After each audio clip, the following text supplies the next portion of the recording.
교회 소식을 먼저 알려드리겠습니다. 벌써 몇 개월째 교회에서 매주 같은 내용의 문자를 보내드리고 있고, 그리고 주보에도 똑같은 내용의 소식을 반복해서 알려드리고 있습니다.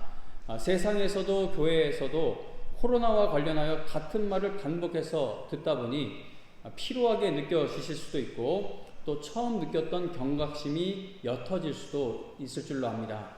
그러나 코로나19 위험 단계가 하향 조정될 때까지는 정부의 방역 지침을 지켜야 하기 때문에 좀 힘드시더라도 교회 방역 지침에 적극 협조해 주시면 감사하겠습니다. 벌써 몇 개월째 문자 그리고 주보를 통해 반복해서 말씀드리고 있지만, 본인 또는 함께 거주하는 가족에게 감기, 몸살과 같은 의심 증상이 보일 경우, 그리고 확진자와 동선이 겹치게 활동하였을 경우에 온라인 예배를 드려주시기를 간곡히 부탁드립니다. 예배당의 자리와 이 간격을 늘리기 위해 장의자를 지금 추가로 배치해 놓은 상태이기 때문에 본당 출입구가 좁아졌습니다. 그래서 예배 마치고 나가실 때 조금씩 여유를 갖고 나가주시기를 지금 몇 주째 부탁을 드리고 있습니다. 이거 광고 안 한 걸로 생각하시는 분들도 계신데 지금 3주째인가 똑같은 말을 하고 있습니다. 3주, 4주 뭐 똑같은 말 계속해도 이게 잘 익숙한 게 아니기 때문에 들려지지 않을 수가 있습니다. 예배 마치시고 나가실 때도 조금만 간격을 두시고 퇴장해 주시고 나가시면 감사하겠습니다. 그리고 지난주에 장례식이 있어서 주보에 소식 실어드렸습니다. 유족분들 위해 성령의 위로하심이 함께해 주시기를 기도합니다. 우리 다 같이 찬송가 302장 찬송가 302장 찬송입니다. 302장 통일 찬송가로는 408장입니다.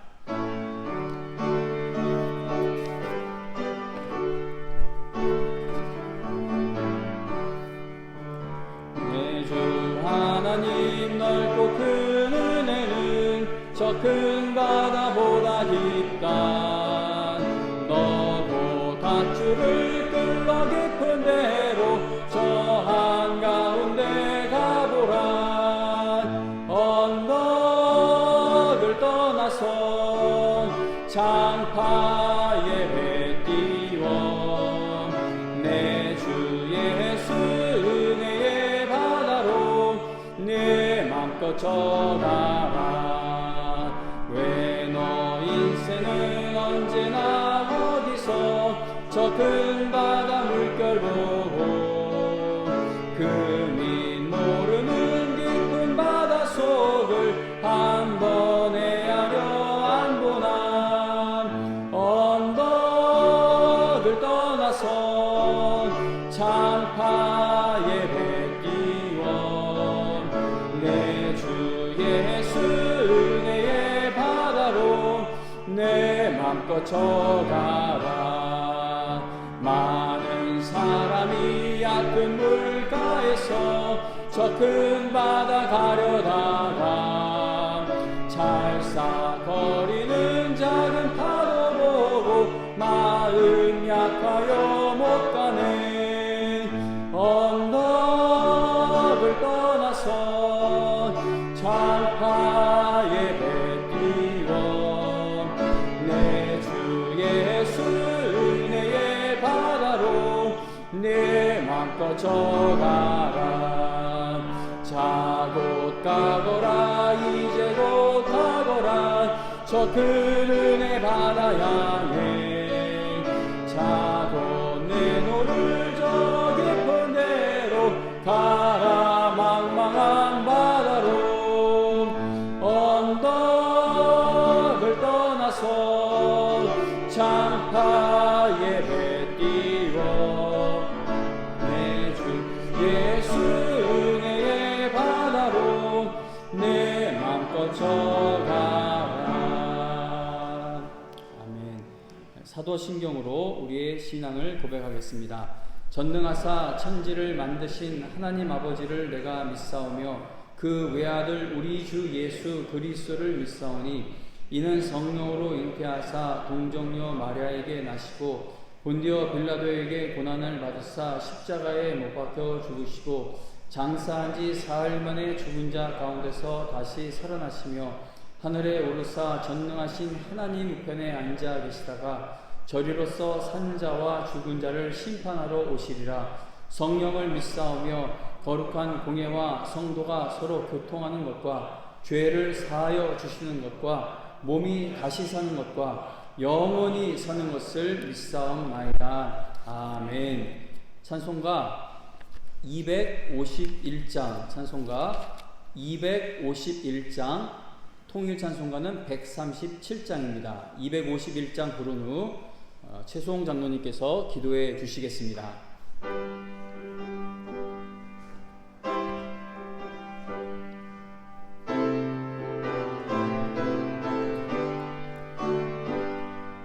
놀랍다 주님의 큰 은혜, 우리의 죄를 속하시려 갈보리 십자가 위에서 어린 양 보혈을 흘렸네.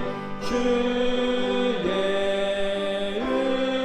은혜 우리의 죄를 다 씻었네. 주의 은혜 우리의 죄를 다 씻었네. 죄악은 성난 파도같이 우리 영혼을 위협하나 헤아릴 수 없는 주네. 십자가에서 보이셨네. 주의 은혜 우리의 죄를 다 씻었네. 주의 은혜 우리의 죄를 다 씻었네. 죄악에 물든 영혼들을 주께서 피로 씻으시네. 지금도 흐르는 그 피에 눈보다 더 이게 씻으라. 주의 은혜 우리의 죄를 다 씻었네. 주의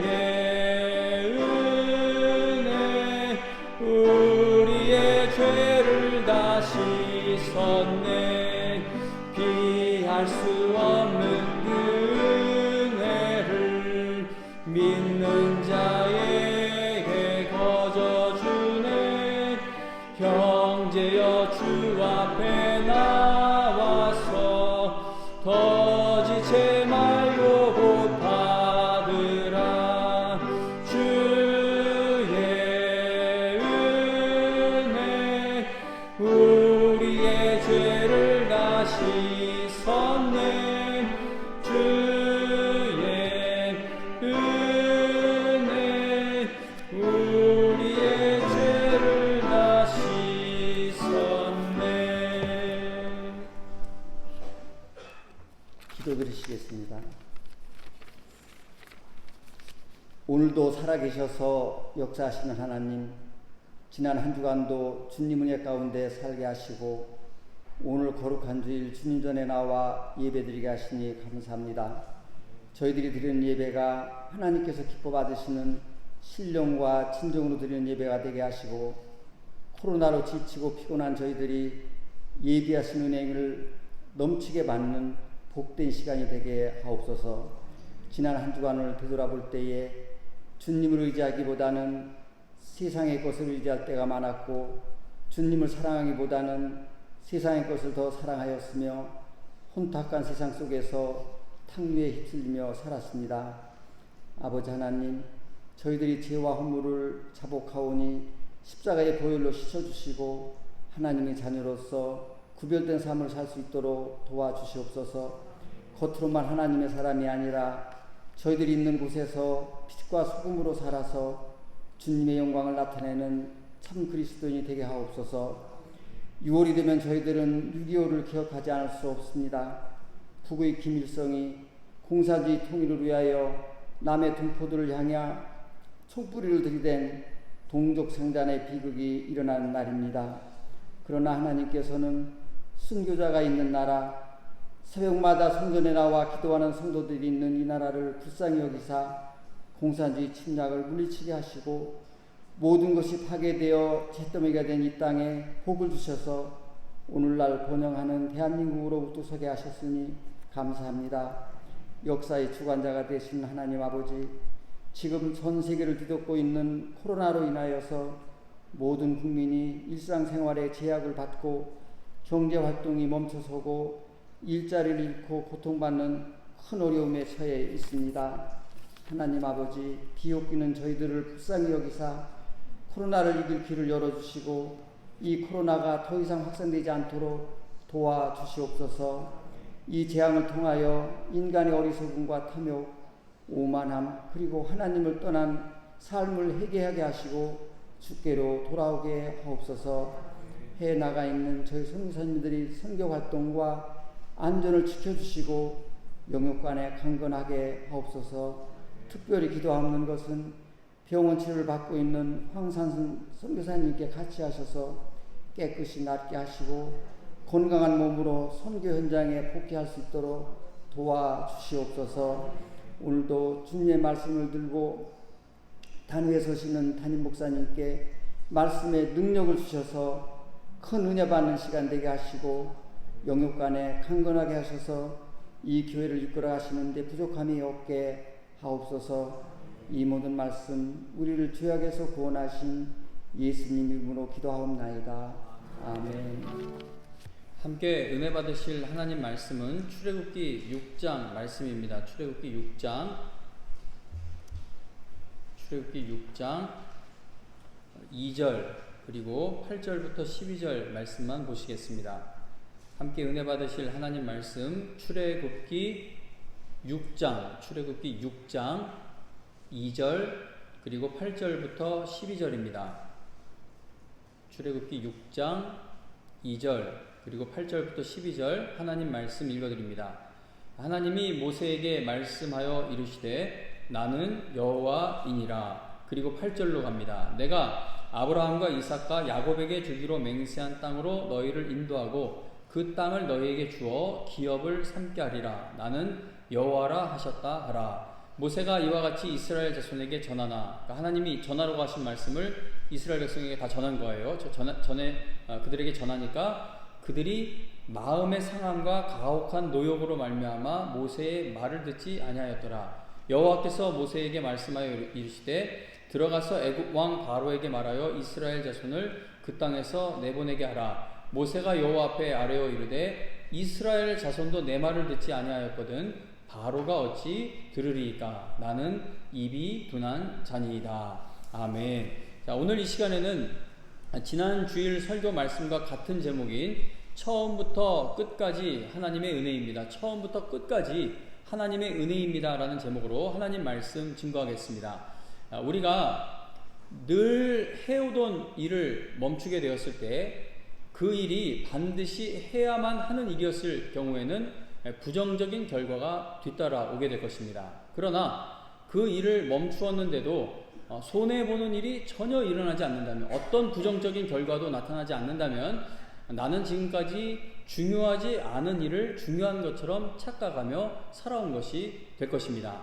해민 스님이 오래전에 쓴 책 중에 멈추면 비로소 보이는 것들이라는 제목의 책도 있는데, 우리가 어떤 일을 멈추어 보면 그 일이 정말 필요했던 것인지 아닌지가 비로소 보이게 되는 경우가 많습니다. 코로나19로 인해 교회에 자유롭게 모여 예배 드리는 것이 어렵게 되자 수많은 성도들이 마음 아파하고 있고 답답해하고 있으며 예전에 자유롭게 예배 드리고 큰 소리로 찬양하고 기도하던 때를 그리워하고 있습니다. 왜 그런 현상이 나타납니까? 예배 드리는 것이 성도에게 꼭 필요한 일이기 때문에 나타나는 현상입니다. 예배가 멈추었는데 우리가 괴로운 건 정상이라는 것이죠. 왜냐하면 꼭 진행되어야 할 일이 멈추었기 때문에 우리가 결핍을 느끼는 겁니다. 예배 드리는 것이 멈추게 되었을 때 나에게 아무런 결핍의 결과가 나타나지 않는다면 내 삶에서 예배는 중요하지 않은 위치에 놓여 있기 때문일 것입니다. 성도는 예배 시간에 은혜 받는 것이 흔들리게 되면 나머지가 다 흔들리게 되어버립니다. 그러나 지금 모든 일들이 아무리 흔들흔들거리고 있고 아픔 가운데 있어도 예배 시간에 은혜 받는 것이 흔들리지 않고 있는 성도는 절대 흔들리지 않는 마음과 믿음을 지켜나갈 수 있습니다. 어제 교회학교 교육자님들과 모여 회의를 하는데 중고등부에서 반주자로 섬기던 청년이 군입대를 하게 되어 지금 현재 중고등부에 반주자가 없다라는 소식을 들었습니다. 중고등부를 섬기고 있는 김은지 전도사님이 반주자를 위해서 이제 기도 부탁을 했는데 그 기도 제목이 저에게 큰 은혜가 되었습니다. 우리는 보통 반주자가 없으면 반주자를 찾는 것을 놓고 먼저 기도하게 되죠. 자, 그런데 중고등부 김은지 전도사님은 하나님께 예배 회복을 위해 먼저 기도한다고 합니다. 왜냐하면 예배가 회복된다면 반주자도 뒤따라올 것으로 믿기 때문이라는 것이죠. 그러니까 뛰어난 반주자, 아주 제가 아무 노래나 불러도 따라올 수 있는 그러한 반주자가 있어도 예배는 회복되지 않을 수 있습니다. 그러나 예배가 회복된다면 하나님께서 그에 맞는 반주자도 보내주실 것이다 라는 믿음인 겁니다. 자, 이것이 바로 예배를 사모하는, 예배의 은혜를 사모하는 자에게 하나님이 부어주시는 담대한 마음이라는 겁니다. 예배는 살아계신 하나님의 말씀을 통해 하나님을 만나는 시간입니다.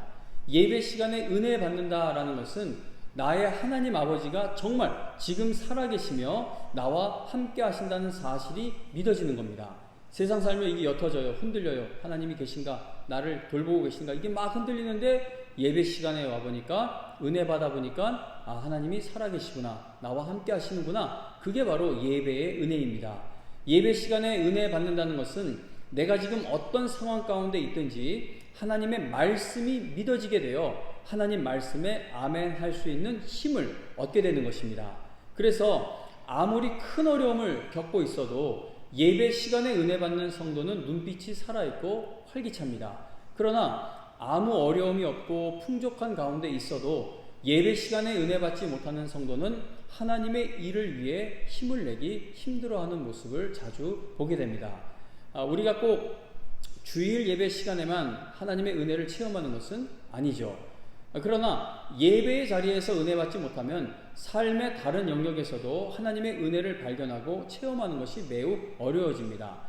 우리가 일상의 예배, 삶의 예배 요즘에 많이 강조되죠. 그래서 설교 잘하시는 분들, 유명하신 분들이 여기서만 이렇게 은혜 받으면 뭐합니까? 바깥에서가 진짜라고 자꾸 얘기하는데 그게 한편으로는 공감되면서도 한편으로는 좀 불만인 게 여기서 은혜 받지 못하면 결코 바깥에 나가서도 은혜 받는 그 하나님의 은혜를 베푸는 삶을, 예배를 드리는 삶을 살아갈 수가 없어요. 근데 자꾸 바깥의 것을 강조하다 보니까 여기 모이기만 하면 뭐하냐라는 또 그런 오해가 될 수 있는 말들을 듣게 되는데 다 중요하죠. 그러나 먼저 예배의 자리에서 은혜를 받아야 삶의 다른 영역에서도 하나님의 은혜를 발견하고 체험할 수 있게 될 것입니다.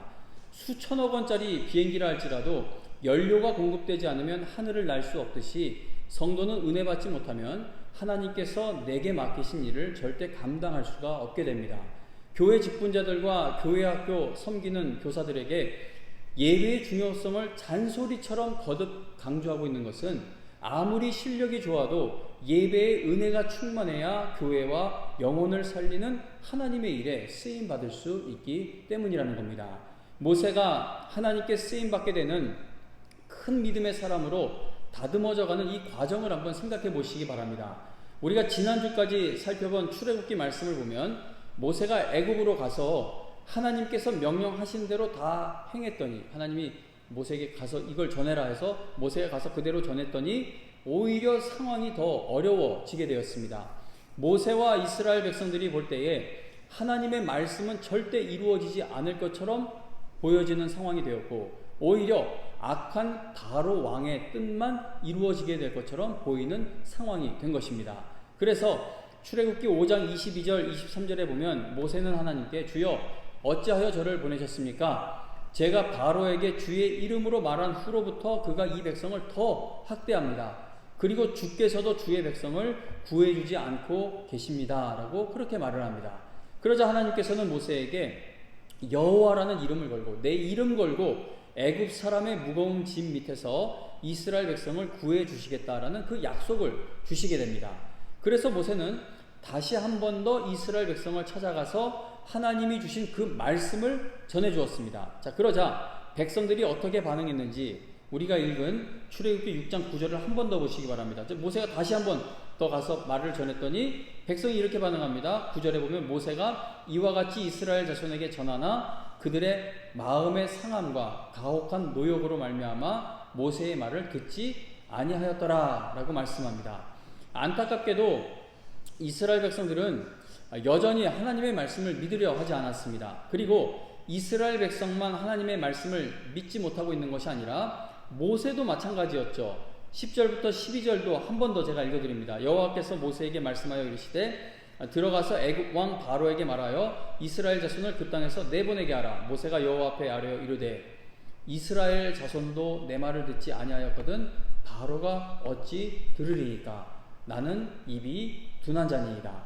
이게 여기서 끝나질 않아요. 29절 30절 가서 보면 여호와께서 모세에게 말씀하여 이르시되 나는 여호와라. 내가 네게 이르는 바를 너는 애굽 왕 바로에게 다 말하라. 모세가 뭐라고 대답합니까? 또 똑같죠. 모세가 여호와 앞에서 아뢰되 나는 입이 둔한 자이오니 바로가 어찌 나의 말을 들으리이까. 이렇게 모세는 반응합니다.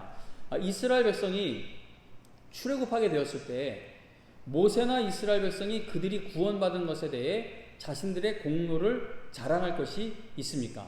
지금 우리가 6장의 말씀에 오기까지 모세, 이스라엘 백성, 이 사람들의 다 모습을 보면 하나님께 택함 받은 사람들이지 않습니까? 근데 이 사람들의 모습을 볼 때 나중에 출애굽한 것이 이들의 공로에서 시작되었다라고 말할 수 있겠느냐는 겁니다. 그렇지가 않죠. 지금까지의 본문을 보시면 그들은 결코 모세를 포함해서 그들은 결코 그들이 받은 구원에 자기의 공로를 내세울 만한 것이 하나도 없다는 겁니다. 에베소서 2장에 보면 너희는 은혜로 구원을 받은 것이라. 너희는 그 은혜에 의하여 믿음으로 말미암아 구원을 받았으니 이것은 너희에게서 난 것이 아니요 하나님의 선물이라고 분명하게 말씀합니다. 하나님은 모세의 도움 없이는 이스라엘 백성을 출애굽시키실 수가 없어서 그래서 모세를 끝까지 포기하지 않으신 것이 아닙니다. 하나님께서는 모세가 택함 받은 자답게 쓰임 받게 하시기 위해 그가 부름 받은 그 목적대로 쓰임 받게 하시기 위해 그를 끝까지 포기하지 않으시고 은혜를 베푸셨다는 것을 잊지 말아야겠습니다. 하나님께서는 택함 받은 이스라엘 백성이 하나님께서 약속하신 그 말씀이 이루어지는 일에 쓰임 받게 하시기 위해 그들을 절대 포기하지 않으시고 은혜를 베푸셨다는 겁니다. 하나님께는 불가능한 일이 없습니다. 모세가 없이도 이스라엘 백성을 충분히 출애굽시키실 수 있습니다. 오히려 하나님께서 모세를 기다려 주시느라 그의 힘이 다 빠지고 오직 하나님만을 의지하는 자가 되기까지 하나님이 이 모세를 기다려 주시느라 이스라엘 백성을 출애굽시키시는 일이 오래 걸리고 있는 것처럼 보여집니다. 하나님의 말씀을 거듭 불신하는 모세와 이스라엘 백성을 하나님께서 포기하지 않으시는 것을 보면서 우리는 다시 한 번 더 구원의 은혜에 감격을 하게 되고 내가 받은 이 구원이 얼마나 안전한지를 확신할 수 있게 됩니다.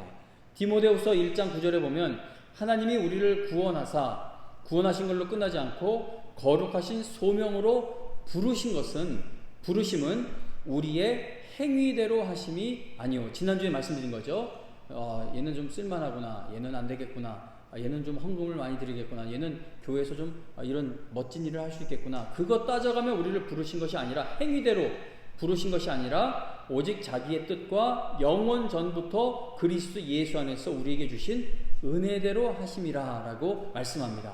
하나님께서 우리를 구원하시고 우리를 쓰시기로 작정하신 것은 우리가 하나님께 뽑힐 만한 어떤 행동을 했기 때문이 아니라 오직 하나님의 은혜의 계획과 그 사랑에 따라 이루어지게 되었다는 겁니다. 하나님께서 우리를 먼저 사랑하셔서 구원해 주신 은혜, 그리고 구원받은 자를 거룩한 소명으로 부르시는 은혜는 영원 전에 이미 그리스도 예수 안에서 우리에게 주신 은혜라고 성경은 말씀합니다. 모세와 이스라엘 백성이 어떤 상황에서도 하나님의 말씀을 잘 믿었기 때문에 하나님께서 그들을 택하신 것이 아니라는 것이죠. 그래서 늘 똑같은 예화를 사용하는데, 제가 아주 오래전 청년 시절인가 아주 오래전에 어느 크게 성공하신 분이 이제 간증을 하는데, 자기가 얼마나 11조를 비롯해 많은 걸 교회에 헌신했는지를 이제 이야기를 하면서, 그러니 하나님이 나를 복을 주시지 않을 수가 있겠느냐라고 그렇게 이야기를 합니다. 근데 대부분의 사람들이 그 말씀에 위로가 되죠. 왜냐하면 여러분들이 여태까지 그만큼 했으니까 하나님이 그거에 상응하는 그걸 주겠다. 그러면 또 한편으로는 내가 더 열심히 해서 뭘 받아야 되겠다. 그게 얼마나 이해하기가 쉽습니까? 그런데 하나님께서 일하시는 이 방식을 보자는 것이죠. 모세와 이스라엘 백성들이 어떤 상황에서도 하나님의 말씀을 철저히 잘 믿었기 때문에 하나님이 그들을 택하시고 출애굽시키시고 약속의 땅을 주신 것이 아니라는 겁니다. 우리가 지금까지 살펴본 출애굽기 본문을 보면 모세도 백성도 하나님의 말씀을 믿지 못하고 있죠. 그러나 하나님은 택하신 그들에게 계속 은혜를 베푸셔서 결국 그들을 출애굽시키시는 것을 우리가 본다는 겁니다. 하나님은 모세가 하나님을 알아가고 모세가 하나님만을 의지하는 믿음으로 서게 될 때까지 그를 포기하지 않으셨다는 것이죠. 모세뿐만 아담과 하와로부터 쭉 이어지는 이 성경에 등장하는 인물들을 보시면 하나님을 몰라요. 하나님이 은혜를 베푸시는데 그 받은 은혜를 누릴 줄도 몰라요. 근데 하나님이 그걸 누릴 줄 아는 하나님의 백성이 될 때까지, 하나님의 아들과 딸이 될 때까지 포기하지 않고 일하시는 것을 우리가 볼 수 있습니다. 모세가 어떤 상황에서도 하나님의 말씀이 반드시 이루어지게 될 줄로 믿는 하나님의 귀한 일꾼이 된 것은 하나님의 은혜로 말미암아 이루어질 수 있었던 일이라는 겁니다. 모세는 80세, 형 아론은 83세에 부름을 받았습니다. 인간의 논리로는 도저히 출애굽 역사가 이루어지는 일에 쓰임 받을 수가 없는 나이였습니다. 출애굽한 백성을 약속의 땅까지 인도해야 갈 사람으로 하나님은 젊은 사람을 부른 게 아니라 다 끝난 것처럼 보이는 80세 노인 모세를 부르셨고, 또 80세 노인을 돕는 자로 나이가 더 많은 83세 아론을 붙여주셨다는 겁니다. 모세가 부름받아 쓰임받은 것도, 이스라엘 백성이 출애굽한 것도 그들이 광야에서 그렇게 하나님을 불신하고 반역을 했음에도 여전히 그들이 부족한 것이 없이 강건하게 광야에서 생존할 수 있었던 것도 모두가 다 처음부터 끝까지 하나님의 은혜로 가능했던 일이라는 겁니다. 그래서 이 구원의 여정이라는 것은 처음부터 끝까지 하나님의 은혜로 이루어지는 일이라는 것이죠. 그래서 처음부터 끝까지 모든 것이 다 하나님의 은혜임을 깨닫게 된다는 것은 곧 구원의 은혜를 깊이 알아가는 것과도 같은 일입니다. 매우 중요한 일이나 소중한 물건이나 또는 세상의 중요한 단체가 처음부터 끝까지 온전한 모습으로 유지되기 위해서는 계속 고치고 공급하고 조율하고 확인하고 개혁하고 때로는 다투기도 하고 때로는 눈물도 흘리기도 하는 그런 많은 일들이 멈추지 말아야 좋은 일도 유지가 될 수 있고 좋은 물건도 유지가 될 수 있고 좋은 기업도 유지가 될 수 있을 겁니다. 아무리 비싼 자동차를 구입해서도 그 자동차가 스스로 자기를 관리하지 못하죠. 만일 누군가 저에게 2, 3억 하는 자동차를 선물로 주신다면 저는 그 차를 사용할 수가 없어요. 얼른 팔아서 그 돈을 쓰는 게 낫죠. 왜 사용을 못하냐면 기름값도 감당이 안 되고 그 차를 유지할 수 있는 방법이 없기 때문입니다. 아무리 세상에서 최고로 건강하고 예쁜 아기를 출산했어도 이놈 참 튼튼하고 건강하고 세계 최고로 태어났다고 놔두면 스스로 자랄 수 있느냐? 그러지 못해요. 그 아기가 스스로 건강하게 성장하지 못합니다. 아무리 세계 최고 자리에 오른 아주 좋은 아주 튼튼한 기업이라 할지라도 그 최고의 자리를 지키기 위한 치열한 노력이 없다면 그 기업은 금방 무너지게 될 것입니다. 우리가 받은 구원도 마찬가지입니다. 만일 하나님께서 아브라함에게 이삭을 주시는 것까지만 은혜를 베푸시고 이제 이후로는 네 힘으로 구원을 이루어 가보라 라고 하셨다면 예수 그리스도가 오셔야 하는 그 계보가 절대 이어져 갈 수 없었을 것입니다. 만일 하나님께서 야곱에게 이스라엘이라는 새 이름을 주시는 것까지만 은혜를 베푸시고는 야 이스라엘 이름 줬으니까 저 강 건너서부터는 너가 이제 한번 잘해서 네 행위, 네 공로에 따라 구원을 한번 이루어 가봐 라고 했다면 거기까지만 은혜를 베푸셨다면 야곱의 12아들이 이스라엘 백성이라는 한 나라를 이루는 곳까지 가지 못했을 것입니다. 만일 하나님께서 이스라엘 백성을 출애굽시키시는 것까지만 은혜를 베푸셨다면 이스라엘 백성은 광야에서 절대 생존할 수 없었을 것입니다. 만일 하나님께서 이스라엘 백성이 가나안 땅에 들어가는 것까지만 은혜를 베푸시고 멈추셨다면 이스라엘 백성은 가나안 땅에서 완전히 사라지고 말았을 것입니다. 만일 하나님이 다윗이 모든 역경을 이겨내고 결국 왕이 될 때까지만 은혜를 베푸시고 멈추셨다면 다윗은 하나님을 떠나버린 왕이 되어버렸을 것입니다. 12사도가 교회로 세워질 수 있었던 것은 우리 주님께서 처음부터 끝까지 그들을 포기하지 않으시는 은혜로 함께 하시고 성령까지 보내주셨기 때문에 가능한 일인 겁니다. 만일 하나님께서 우리를 구원해 주시는 것까지만 은혜를 베푸시고 구원받은 이후에는 우리의 노력으로 구원을 잃지 말라고 그렇게 말씀하신다면 그 어느 누구도 어떤 사람도 하나님 나라에 들어갈 수 있는 사람은 없게 될 것입니다. 구원받은 은혜가 엄청나게 놀라운데 구원받고 나서 더욱더 놀라게 되는 것은 하나님은 구원받은 자가 하나님께서 약속하신 모든 것을 얻게 되는 그날까지 그 영혼에게 끝까지 쉬지 않고 은혜를 베푸신다라는 사실입니다. 빌립보서 1장 6절에 보면 너희 안에서 착한 일을 시작하신 이가 그리스도 예수의 날까지 이루실 줄을 우리는 확신한다라고 그렇게 말씀합니다. 그리고 고린도후서 4장 16절에서는 우리의 겉사람은 낡아지나 우리의 속사람은 날로 새로워지도다라고 말씀합니다. 그러니까 이 세상 어디에도 하나님처럼 애프터 서비스 해주는 존재는 없다는 것이죠. 어제 뉴스에 보니까 일본 차 어느 상품 닛산인가 이제 한국에서 버티지 못하고 철수하는데 자동차 값을 아주 할인을 많이 하니까 사람들이 이제 좋은 차잖아요. 할인 많이 하니까 막 사는데 전문가들은 그거 사고 나서 좋은 차를 사고 나서 AS가 안 되면 아주 곤란하게 될 거다라는 그런 뉴스를 보았습니다. 하나님이 우리를 구원하시고 구원한 이후로는 행위로 한번 구원을 지켜보라고 한다면 우리는 다 탈락이에요. 그래서 성도님 여러분, 우리는 구원 받을 때 하나님의 은혜가 절실히 필요한 것만큼 오늘도 날마다 매일의 삶에서 하나님의 은혜가 꼭 필요한 사람들이라는 겁니다. 모세와 이스라엘 백성이 애굽의 바로 왕을 이기고 출애굽할 때까지만 하나님의 은혜가 필요했던 것이 아니었죠. 광야를 지내는 동안에만 하나님의 은혜가 필요했던 것이 아닙니다. 그들은 처음부터 끝까지 하나님의 은혜가 필요했고 날마다 매 순간마다 하나님의 은혜가 필요했습니다. 하나님은 만나로 그 사실을 보여주셨고 구름 기둥과 불 기둥으로 그 사실을 보여주셨습니다. 우리는 구원받을 때만 하나님의 은혜가 간절하게 필요한 것이 아니라는 겁니다. 우리는 날마다 하나님의 은혜가 필요합니다. 우리는 영원히 하나님의 은혜가 필요합니다. 근데 우리는 이 하나님의 은혜를 날마다 의지하지 않을 때가 많고 이 은혜를 날마다 구하지 않을 때가 많다는 것이죠. 구원의 확신이 있는 성도는 내 이 귀한 구원이 하나님의 은혜로 이루어졌고 하나님의 은혜로 완성될 것을 깊이 깨달아가게 됩니다. 이게 구원의 확신인 것이죠. 그래서 구원의 확신에 대한 감격이 커지면 커질수록 하나님의 은혜를 더욱더 구하고 의지하게 됩니다.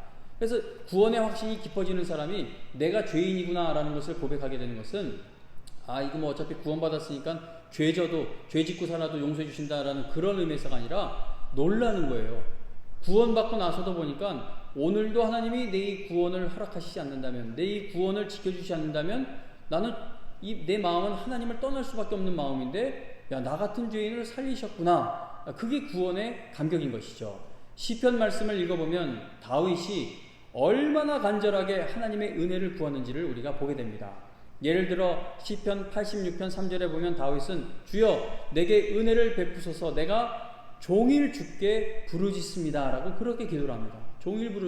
하루 종일 하나님의 은혜를 구하는 것이죠. 혹시 지난주에 주보에 실어드린 시편 본문들을 찾아 읽어 보신 분들 계십니까? 별로 안 계실 것 같아서 오늘 실어드렸고 다음 주에 또 실어드릴 거예요. 사실은 주보 한 페이지를 뭘로 채워야 되겠는데 너무 어려워요. 이게 지금 성경찬송을 공용 성경찬송을 사용하지 못하고 있는데 제가 이 다음 주에도 처음부터 끝까지 하나님의 은혜입니다라는 제목으로 한 번 더 말씀을 전하려고 합니다. 다윗은 외롭게 양을 치는 자리에 있었을 때에 하나님의 은혜를 구했습니다. 다윗은 악한 사울 왕에게 쫓기며 억울하게 도망 다녀야 할 때에도 하나님을 원망하거나 불평하지 않고 내가 뭘 잘못했다고 이런 일을 당해야 합니까? 라고 하나님에 대해 감히 그런 입을 벌리지 않고 오히려 가장 억울한 때에도 하나님의 은혜를 더욱 간절하게 구했던 것을 보게 됩니다. 다윗은 모든 것을 다 가진 왕이 되었을 때에도 여전히 하나님의 은혜를 구하고 또 구했습니다. 다윗은 도저히 용서받을 수 없을 것처럼 보이는 그 큰 죄를 지었을 때에도 하나님 앞에 뻔뻔하게 용서를 구했죠. 이 뻔뻔하다라는 단어가 좀 거북하실 수가 있는데 그 밧세바와 저지른 일 이후에 하나님 앞에 나가는 다윗의 모습을 보면 그게 같이 용서받아야 하는 우리들 입장에서는 우리도 다윗의 입장과 비슷하니까 감격이 되는데 근데 이게 냉정하게 보면 뻔뻔한 거죠. 그런 짓을 저지르고도 하나님을 몰랐던 사람도 아니고 그 시편에 보면 하나님에 대한 하나님이 죄를 얼마나 미워하시고 모든 걸 다 알고 있음에도 그 죄를 저질렀는데 어떻게 하나님 앞에 가서 또 용서해달라고 할 수 있겠습니까? 근데 다윗은 그 뻔뻔함을 가지고 나간 거예요. 용서를 구합니다. 하나님의 은혜가 무엇인지 아는 사람이었기 때문에 가능한 일이었습니다.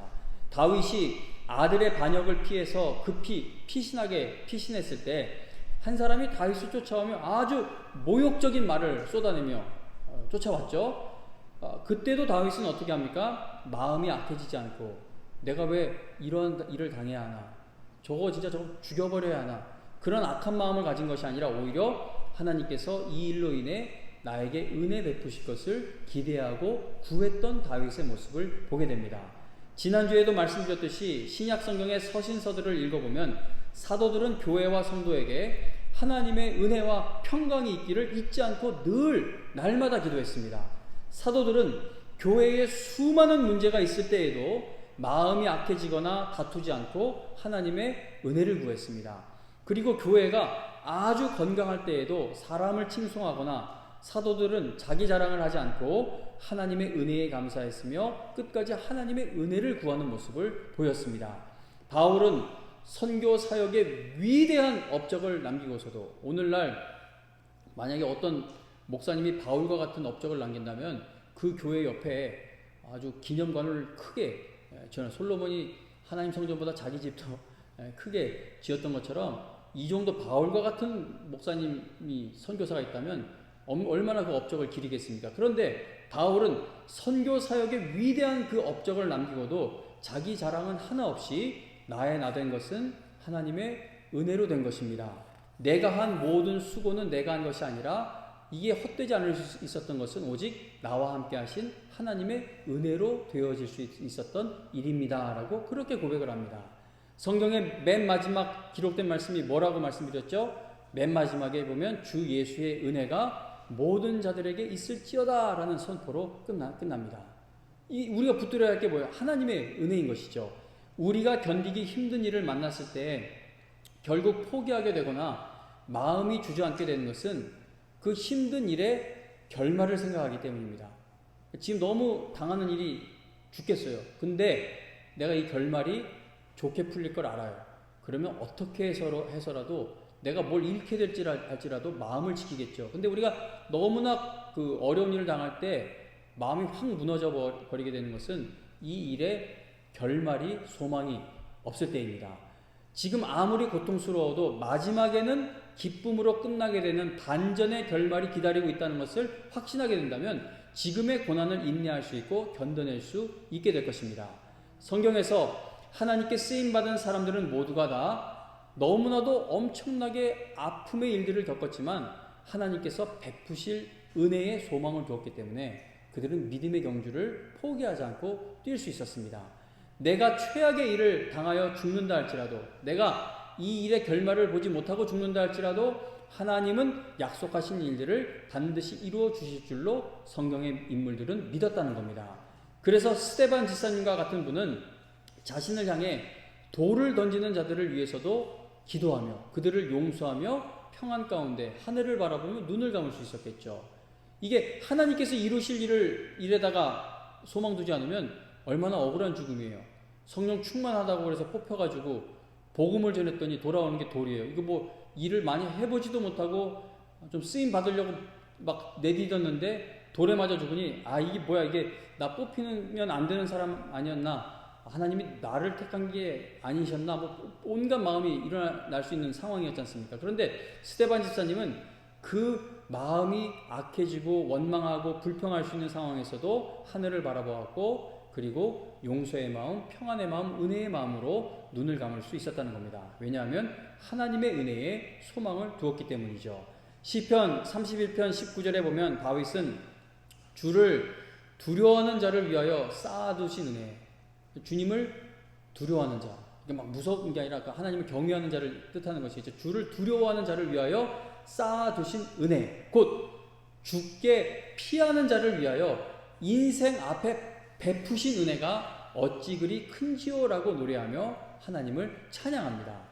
하나님께서 성도들을 위해 쌓아두신 은혜가 있다는 겁니다. 하나님께 피하는 자를 위하여 베푸시려고 준비해 두신 은혜가 있다는 겁니다. 하나님의 은혜를 깨달아 갈수록 우리는 담대한 믿음으로 나아가는 성도가 될 수 있을 것입니다. 모세는 하나님의 부르심을 거절했던 사람이죠. 모세는 이스라엘 백성에게 받은 상처가 커서 그들을 다시 찾아갈 엄두를 내지 못했습니다. 모세는 이스라엘 백성들의 불평과 원망을 듣고는 그의 마음이 무너져 자신도 하나님께 원망 비슷한 말을 했던 사람들입니다.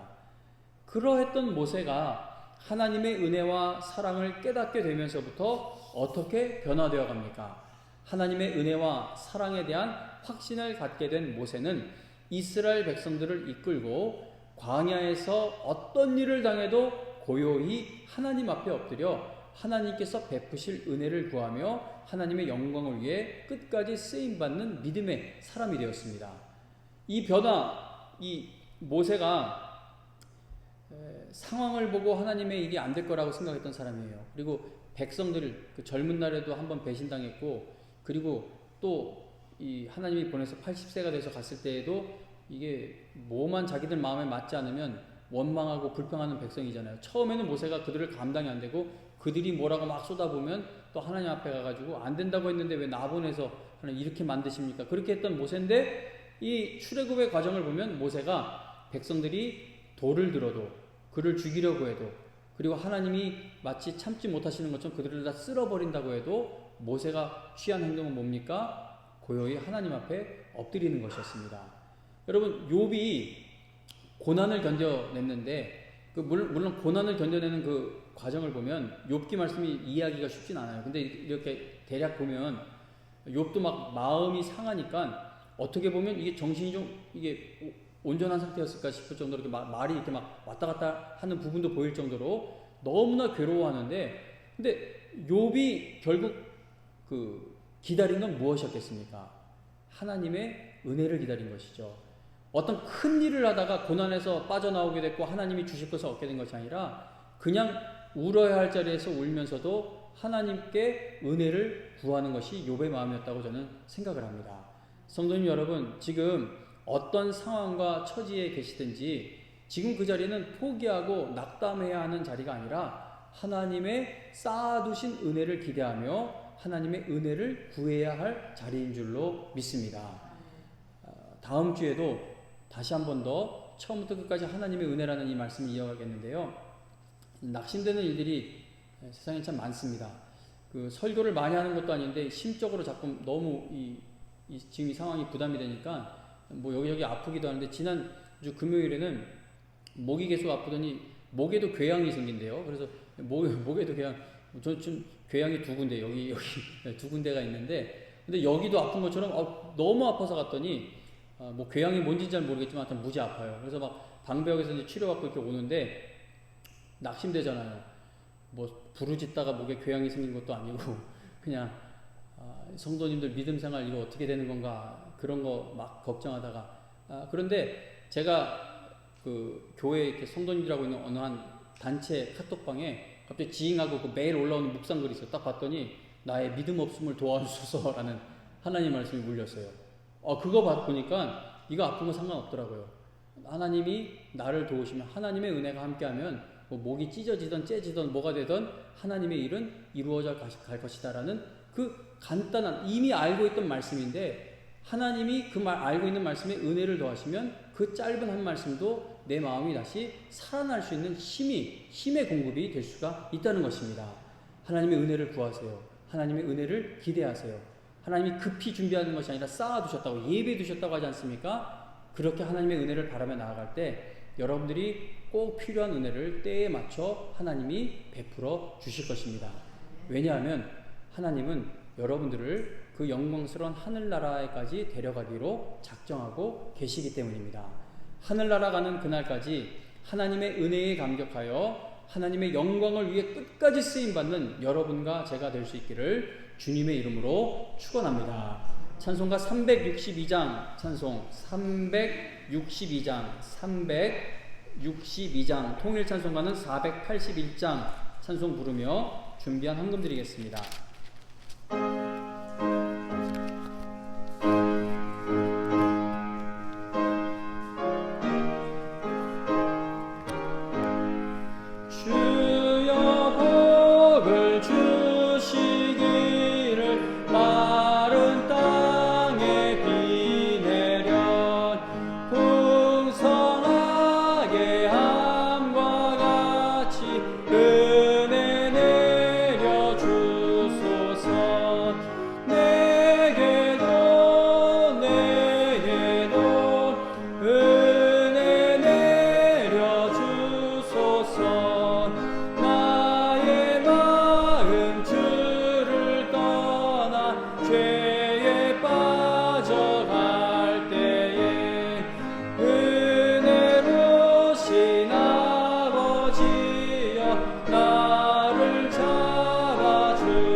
마지막으로 3절 온유하신 나의 주여 내 손잡아 주시고 주의 은혜 갈망하는 나를 불러주소서. 내게도 은혜 내려주소서. 아멘. 기도드립니다.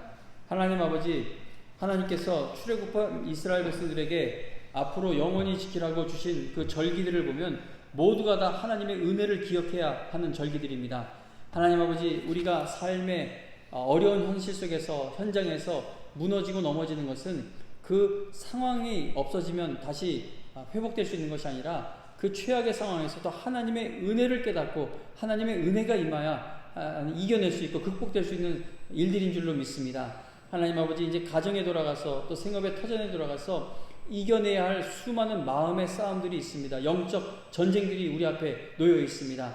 하나님, 그 모든 험악한 자리에 하나님의 은혜가 함께하여 주셔서 승리하고 이기고 쓰임받는 우리 영광의 성도님들 다 되게 하여 주시옵소서.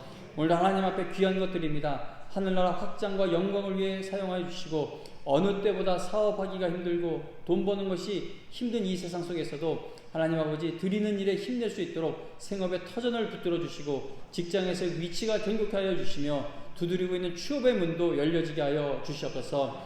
하나님 아버지, 남과 북의 이 점점 긴장이 고조되고 있는 것 하나님께서 불쌍히 여기셔서 전쟁으로 치닫지 않게 막아주시길 간절히 바랍니다. 북한은 하나님 타협될 수 있는 사람들이 아닙니다. 너무나 악한 사람들입니다.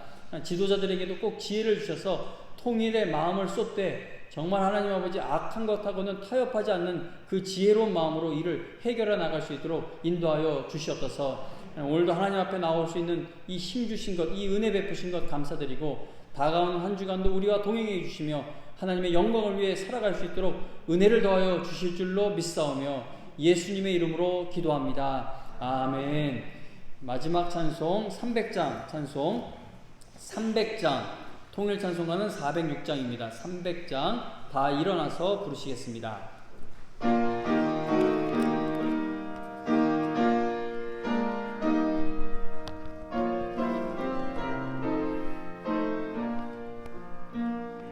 내 맘이 낙심되며 근심에 눌릴 때 주께서 내게 오사 위로해 주시네. 가는 길 캄캄하고 괴로움 많으나 주께서 함께하며 내 짐을 지시네. 그네가 내게 족하네. 그네가 족하네. 이 괴로운 세상 지날 때 그네가 족하네. 희망이 사라지고 친구 날 버릴 때 주께서 속삭이며 새 희망 주시네. 싸움이 맹렬하여 두려워 떨 때에 승리의 왕이 되신 주 음성 들리네. 그네가 내게 족하네. 그네가 족하네. 이 괴로운 세상 지날 때 그네가 족하네. 권민이 가득 차고 눈물이 흐를 때 주 나의 곁에 오사 위로해 주시네. 환난이 닥쳐와서 어려움 당할 때 주님의 능력 입어 원수를 이기네. 그네가 내게 족하네. 그네가 족하네. 이 괴로운 세상 지날 때 그네가 족하네. 한 번 더 기도드립니다. 하나님 아버지, 지난 주간에 어머니를 천국에 먼저 보내드린 우리 집사님, 권사님 가정 긍휼히 여겨주셔서 정말 하나님의 은혜가 풍족하게 임하는 유족들 위해 하나님 풍성하게 임하게 하여 주시옵소서. 그리고 이제 하나님, 우리 교사 선생님들 또 지도교육자님들 또 어린 영혼들을 돌보러 갑니다. 우리가 수고한 것, 애쓴 것에 하나님의 은혜가 더해지는 교회 학교의 모든 예배와 또 공부가 되게 하여 주셔서 오늘도 이 교회로 발걸음을 옮긴 어린 영혼들 또 온라인으로 예배를 드리고 있는 영혼들 모두 큰 하나님의 은혜를 받는 주일 예배가 되게 하여 주시옵소서. 이제는 우리 주 예수 그리스도의 은혜와 우리를 어떤 일이 있어도 포기하지 않으시는 정말 우리가 이해할 수 없는 그 넓고 크신 은혜와 사랑으로 우리를 돌보시는 하나님의 극진하신 사랑과 성령님의 우리가 끝까지 이 믿음의 궤도에서 벗어나지 않도록 인도해 주시고 또 교통하시며 우리 기도를 도와주시는 그 놀라운 은혜가 오늘 이 예배를 드리며 내가 정말 처음부터 끝까지 하나님의 은혜로 쓰임받는 삶이 될 줄로 믿고 돌아가는 우리 모든 영광의 성도님들 머리 위에 지금으로부터 영원토록 함께하여 주시기를 간절히 축원하옵나이다. 아멘.